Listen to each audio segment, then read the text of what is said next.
Nanotechs. Logical meets ecological. Experience the difference with Nanotechs. Exceed expectations. Find out more on nanotechs.com. Hey, what's up, Terrifics? I'm Michael Artis. We're celebrating the end of summer, even though we don't want summer to stop and go away. It is Labor Day weekend. We're here at the Jersey Shore at Jenkinson's.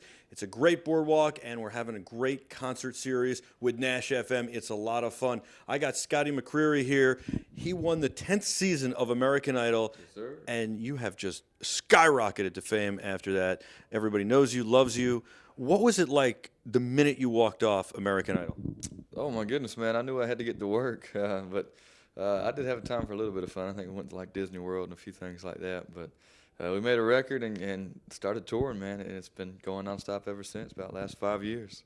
I know a lot of people think that the show is glamorous and fun and all that, and I'm sure that it is, but it's also a lot of hard work, is it not? Absolutely, yeah. I mean, obviously it had its perks. We were hanging out with Jennifer Lopez, which ain't too bad, but yeah, it was 7 days a week, 24 hours a day. We were either recording, doing interviews, doing photo shoots, making appearances, shooting commercials. I mean, it was every day there was something new for us to do, and learned a lot doing it, though. It's got to be pretty stressful, too, because I imagine you're also trying to write songs. You're also trying to look at your career beyond American Idol. What if this doesn't work out? What if it does work out? You've also got to do the things they want you to do and do them to perfection, and you got to try and make everything work at the same time, and you have to find inspiration.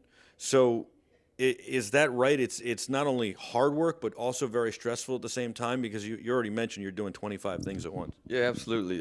Trying to make that first record was a balancing act. We were on the American Idol's live tour. We were doing arenas all over the country, which that in itself is a huge task with interviews and, all the stuff that goes with that. But I was doing my record while we were doing that. So I was any studio we could find. We recorded The Troubleworth Girls, my second single, in this random studio in Portland, Oregon called the Dead Aunt Thelma's. So it wasn't just your traditional way of making a record, but we got it done, and I don't think I'll ever make a record like that again. That was a lot.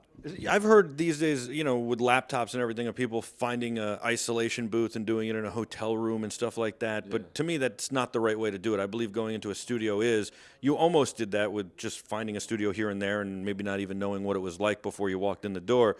But doing it in the studio, in a real studio that you're comfortable with, there's something to be said for that. Oh, it's a huge difference, especially there in Nashville. I mean, there's so many incredible, world-class musicians there that you're sitting in the same room with and just creating art, and that's just that's what I love doing. So luckily I get the chance to do that again here in about a month, and can't wait to get back on that route. But there's nothing like being in the studio with those musicians and just creating. When you were growing up and you first got started with music, what was it that said, this is it for me? Do you remember what was the inspirational moment that said, this is it? I always listen to a lot of different music. Elvis was my number one guy. I loved singing Elvis. I think it was the first time I really had a solo. I was singing in church, and the reaction, I had so many people coming up to me saying, man, you did really good. And I was like, really? I was just having fun. But I kind of, it's not a prideful thing. I just enjoyed being on the stage and singing and hearing that folks enjoyed it. So I kept doing it and kept at it and just kind of went from there. Next few weeks, you get back to work making another album. Looking forward to it. In the meantime, everybody can check you out on iTunes and everywhere music is sold. And, of course, on NASH FM. The Absolutely. Concert's going to be amazing. It's special because you get to be a little bit more intimate with the audience. It's a closer, more engaged audience than it normally is. So it's going to be a lot of fun, and I'm looking forward to it. Thanks so much for your time. Thank you. Appreciate it, man. I'm Michael Artis. You're the Terrifics. At BeTerrific TV on all social media. Until next time, be terrific. Thanks for watching.